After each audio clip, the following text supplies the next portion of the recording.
Shadowboxing. Most people think of it as a warm-up, but boxers have used it as a primary training tool for centuries. When you throw punches into open air with intention and resistance, every muscle in your upper body fires at once. Shoulders, chest, triceps, lats, and core, all working without a single piece of equipment. The difference from lifting is that shadowboxing demands constant motion, which keeps tension on the muscles far longer than a single rep allows. Over time, that sustained effort builds lean, dense muscle that holds up under pressure, rather than just looking good in a mirror. Rope skipping. Boxers skip rope not just to warm up, but to build the kind of muscle endurance that weights cannot replicate. The calves, shoulders, and forearms take on repeated contractions at high speed, developing a particular type of fiber that stays functional under fatigue. Muhammad Ali reportedly skipped rope for extended periods daily, and his leg speed in the ring reflected exactly that. What makes it different from running or cycling is the upper body involvement. The arms and wrists are working the entire time, building coordination and strength simultaneously. Heavy bag work.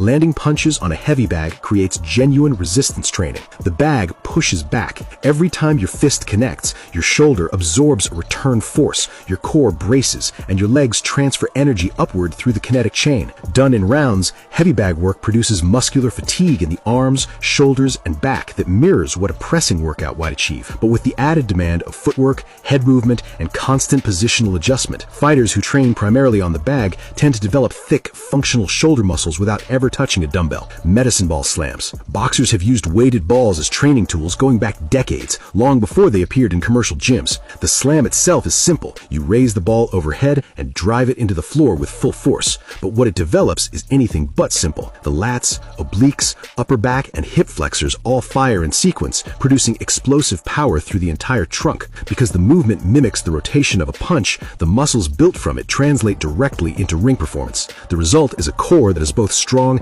and reactive, which is harder to develop from standard ab exercises. Calisthenics and rounds. Push-ups, pull-ups, and dips have been part of boxing conditioning since the sport began. What separates how boxers use them from standard gym work is the round structure. Short bursts of high-effort work followed by brief rest, repeated multiple times. This approach creates metabolic stress in the muscles that triggers growth in a different way than slow, isolated repetitions. Rocky Marciano was known for hundreds of push-ups a day, and the muscle density he carried on his relatively compact frame was a product of exactly that kind of repeated, high-volume output.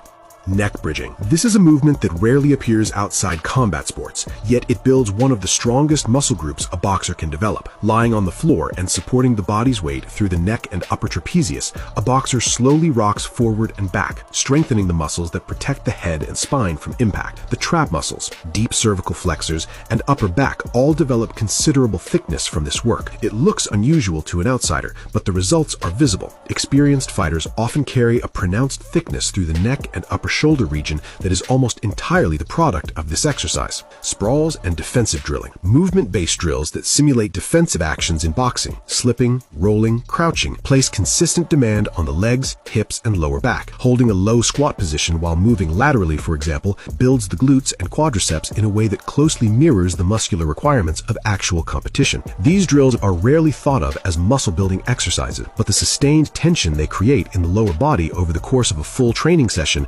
accumulates into genuine hypertrophic stimulus. Fighters who train this way develop a particular kind of leg musculature, functional, mobile, and built for repeated effort rather than a single maximum lift.